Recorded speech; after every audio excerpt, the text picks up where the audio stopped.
This is the battle between two very talented youngsters in the world of chess. Arjun Erigaisi from India playing with the white pieces against Hans Niemann from the US. Both of these players are born in 2003 and have very interesting playing styles. Hans, very aggressive, likes to attack, likes to play exciting chess. Arjun, on the other hand, quite solid, at the same time, knows when to take the risks. And both of them excellent blitz players. Arjun opens the game with knight to f3 and Hans plays c5. Is it going to be the English? No, it's the Sicilian on the board. Takes, knight takes, the open Sicilian, and Hans goes for the classical variation. Bishop g5, the Richter rouser, queen d2 and long castle. No, bishop b5. Wow, that's not as popular as queen d2 and long castle. Arjun goes queen d3 and there you see Hans catching a glimpse of his opponent. He's sipping on his tea. This is typical Hans way of playing. He is very relaxed, very chilled. But right now he's slightly surprised by Arjun's choice of opening. At 6, he questions the bishop there. Bishop comes back to h4. And on the time, on the clock, Arjun has 3 minutes 5 seconds. a6, asking the question to the other bishop. Arjun captures on c6. And now Hans has an option. Should he take on c6 back with the pawn or the bishop? He's a bit confused, and rightly so. Both seem okay. But white already looks like he's having a very nice position. Now you can take on c6. You can also long castle. You can also take on f6. All the moves look pretty good. So white has a very nice position out of the opening. But this is a typical position you have in the classical variation. f4, white has the space, black has the center, and now bishop e7 breaking the pin would make a lot of sense.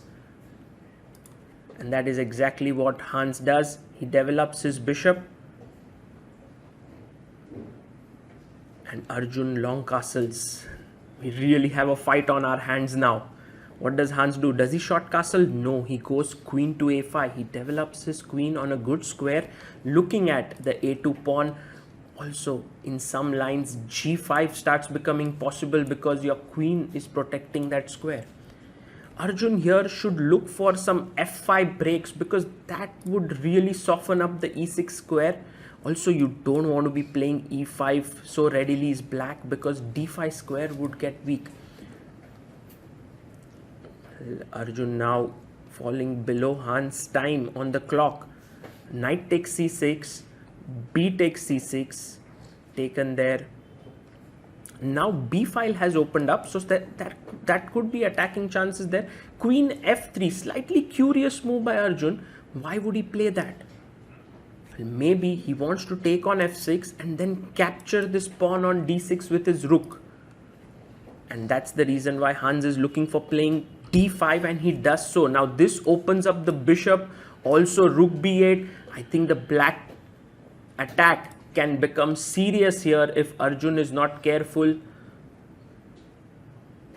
But what to do for the black king? For now, it's quite okay in the center. It can also short castle. Arjun takes on d5, and now he takes back with the c pawn. So structurally, black is doing fantastically well, but with the king in the center, Arjun has a plan. Of course, he wants to break open the center, and f5 looks like a very natural idea. He pushes the pawn to f5. Now notice you can't play e5 easily. The d5 pawn is hanging.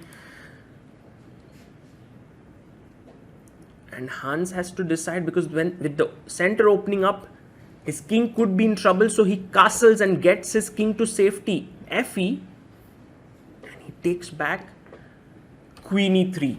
Now the e6 pawn is a weakness, but is it an important pawn? Well, you can't protect it really. You can't get your queen to b6, it would hang. You can't get king f7, that would be too weird. So Hans taking his time here. King h8, both the players very equal on time, 1 minute 29 seconds. King h8, and Hans is telling Arjun, take this pawn, it's okay. I'm ready to give up even a pawn or two if I can quickly engineer this kind of an attack on your king. And Arjun now has to carefully weigh the consequences of taking the pawn on e6. And he does it. He does it. He says, I don't think there's any trouble in picking up the pawn. I will call your bluff, Hans. What does Hans do? Because now his bishop also is hanging. So rook f8 or rook a e8 looks natural. You don't want to put rook a e8 because this rook belongs on the b file. Rook f8 looks natural, but Hans also taking his time. Both players now almost down to a minute on the clock. And Hans plays his queen to b4. Whoa! He defends the bishop, and also Arjun cannot really take here on d5 because h4 is hanging later.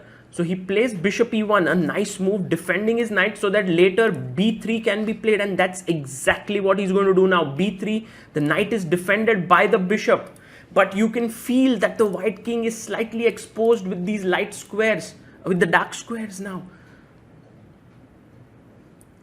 Hans has 40 seconds to figure out how to launch an attack.